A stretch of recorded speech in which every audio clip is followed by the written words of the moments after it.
My full name's Ben Robert Dunt.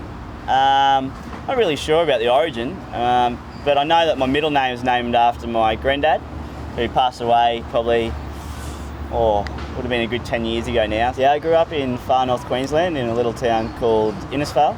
I moved to Brisbane when I was about 14 and went to boarding school. My parents moved down probably 3-4 years ago now to Brisbane to, I guess, be around me a little bit more.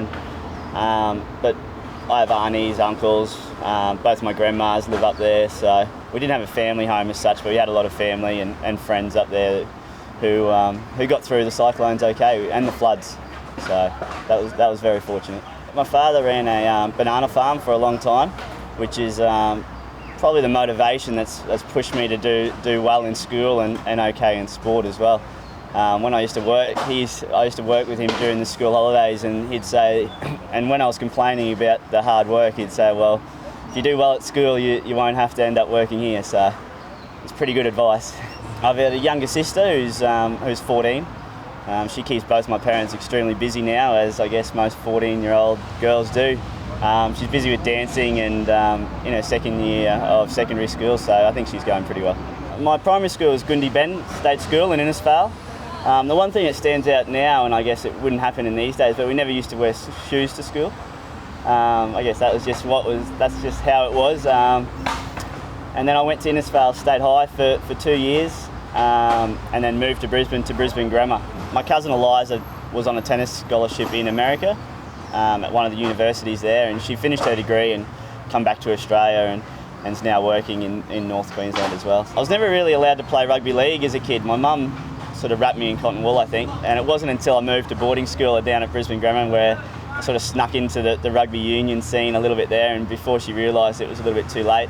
Yeah, I'm very slowly doing a Bachelor of Business. It's supposed to be a 3-year course. Currently taking me 5. I'm doing 2 subjects a semester, and I took a couple of years off to play cricket in Ireland, where I lived in Dublin and took in the scenery of Ireland, which was brilliant. I picked up a girl. My girlfriend's Irish. She's moved out here. She's lived here for 2 years, and we live in the city here together. She has a tendency when she gets angry to speak to me in Irish, which obviously I have absolutely no idea what she's saying. So at some stage I'd like to learn a few words just so I could understand what she's saying when she's angry. I play a fair bit of Call of Duty. It's pretty well renowned in the squad that I'm probably the best, which I'm not sure is really something to be too happy about. We often have a little bit of a state of origin clash with all the Queensland guys versus the New South Wales guys, and as in the football, we give them a pretty good dust up, but again, I'm not sure that's something to be really skiting about.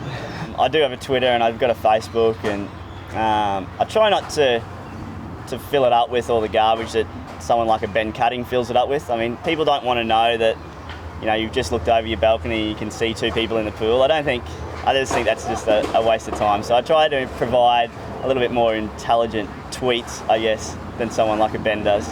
Yeah, because we were on the farm, we always had pets running around. Like, we always had a few dogs, but my first ever dog was a sort of a chihuahua, or more of a poodle, I guess you'd call it. It was one of those little fluffy things called Misty. When we left and moved to Brisbane, my grandma looks after it, and you know, I used to be out there and running around with it, but now with my grandma, it's sort of, instead of being, you know, proportionate, it's pretty much in a circle now. She feeds it a little bit too much, I think.